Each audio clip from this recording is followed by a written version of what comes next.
On October 7, 2023, Israel faced an unprecedented attack. Hamas launched a large-scale assault, penetrating deep into Israeli territory. 251 Israelis were taken hostage by Hamas. This act of aggression plunged the region into chaos. The conflict cast a long shadow, becoming a defining moment for Israel. It also became a defining moment for Prime Minister Benjamin Netanyahu. The eyes of the world turned to Israel, watching for its response. The anguish and frustration of the Israeli people quickly spilled onto the streets. Massive demonstrations, unprecedented in their scale and intensity, erupted across the country. From the bustling city centers to the quiet suburbs, Israelis from all walks of life united in their demand for the return of their loved ones. The demonstrations were a sea of blue and white as Israeli flags fluttered alongside banners bearing the faces of the missing hostages. The yellow ribbon, a symbol of hope and remembrance for those held captive, became a ubiquitous sight on car antennas, backpacks, and balconies. The protests were not merely a display of solidarity with the hostages and their families. They were also a cathartic release for a nation grappling with trauma and fear. The streets echoed with chants of "Bring our people home" and "No more silence," reflecting the raw emotion and the growing impatience with the government's handling of the crisis.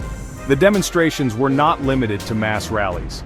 Smaller, more intimate gatherings took place outside the Prime Minister's residence and at intersections across the country. These vigils, often led by the families of the hostages, kept the pressure on the government and served as a poignant reminder of the human cost of the conflict. As the hostage crisis stretched on, Prime Minister Benjamin Netanyahu found himself facing mounting criticism. The public, desperate for the safe return of their loved ones, grew increasingly impatient with the lack of progress. Accusations of inaction and mishandling of the situation plagued Netanyahu's government. The families of the hostages, their voices hoarse from weeks of pleading and protesting, became increasingly vocal in their criticism of the government. They accused Netanyahu of prioritizing political maneuvering over the lives of their loved ones. The Prime Minister's apologies rang hollow in the ears of those who had lost all faith in his leadership. Netanyahu's political opponents seized upon the opportunity to attack his handling of the crisis. They accused him of failing to take decisive action, and of being more concerned with his own political survival than with the well-being of the hostages. The hostage crisis became a political football, further polarizing an already divided nation. Even within Netanyahu's own right-wing coalition, cracks began to appear. Some members of his government expressed dissatisfaction with his leadership, calling for a more aggressive approach towards Hamas. The pressure on Netanyahu to secure the release of the hostages, while also navigating the treacherous waters of domestic politics, was immense.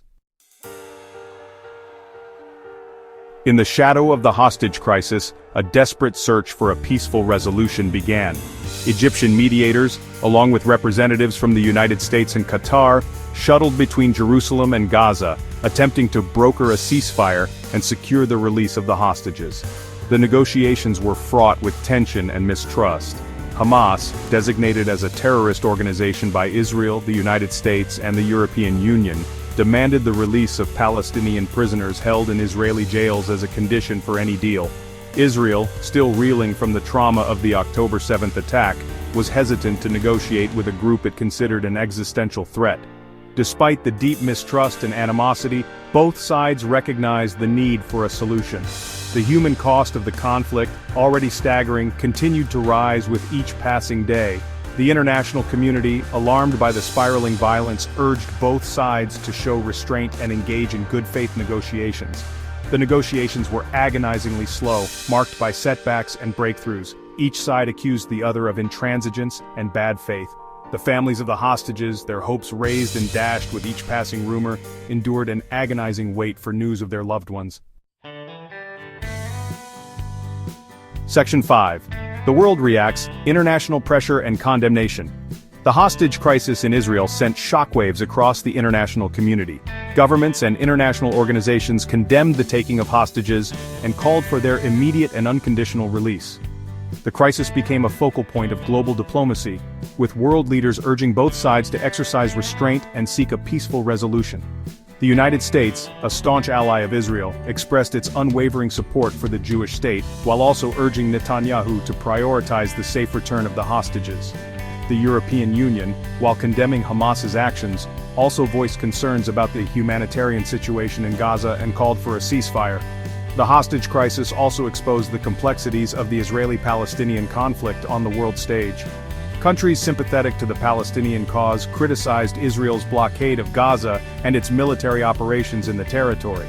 The crisis served as a stark reminder of the interconnectedness of global politics and the need for a comprehensive and lasting solution to the Israeli-Palestinian conflict. The international community's response to the hostage crisis was not limited to diplomatic efforts. Humanitarian organizations stepped up their operations in Gaza, providing medical aid and other essential services to the civilian population. The crisis highlighted the urgent need for international cooperation and the importance of addressing the root causes of the conflict. Section 6. The human cost, lives lost and families shattered. Behind the political maneuvering, the diplomatic wrangling and the international headlines lay a profound human tragedy. The hostage crisis ripped through the fabric of Israeli society, leaving a trail of shattered lives and broken families in its wake.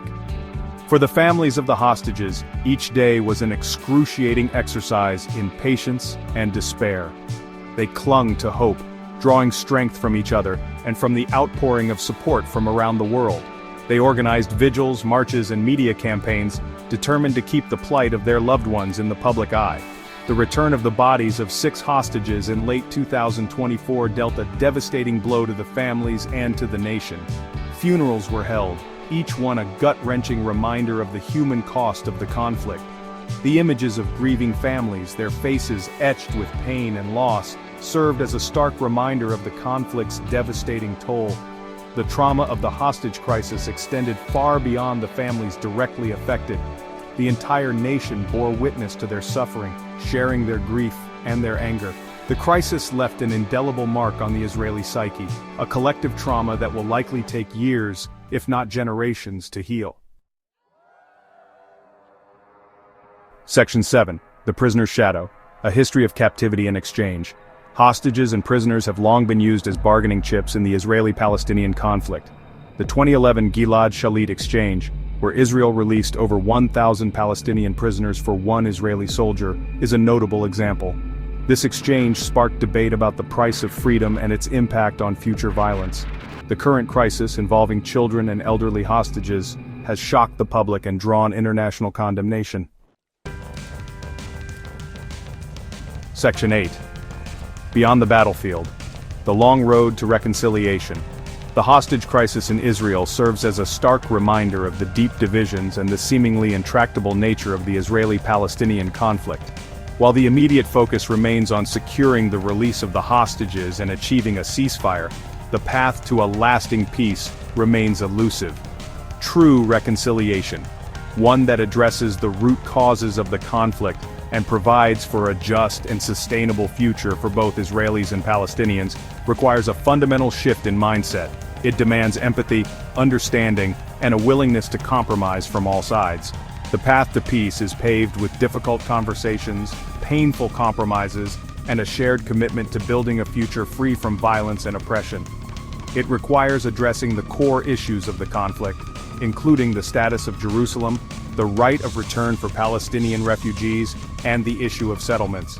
The hostage crisis, while tragic, presents an opportunity for both sides to reevaluate their positions and to seek a new path forward.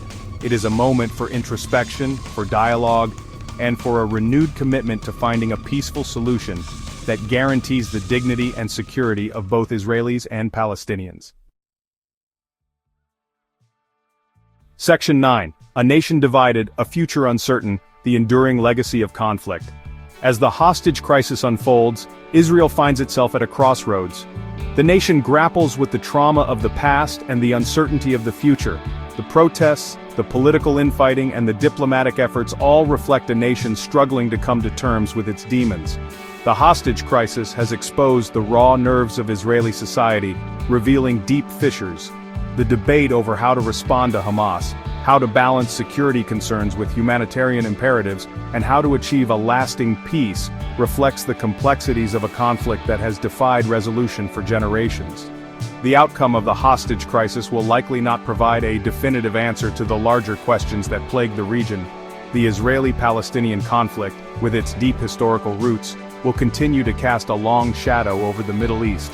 The challenge for Israel, and the international community, is to find a way to break the cycle of violence and build trust. The hostage crisis should serve as a catalyst for introspection, dialogue, and a renewed commitment to finding a solution for all people in the region.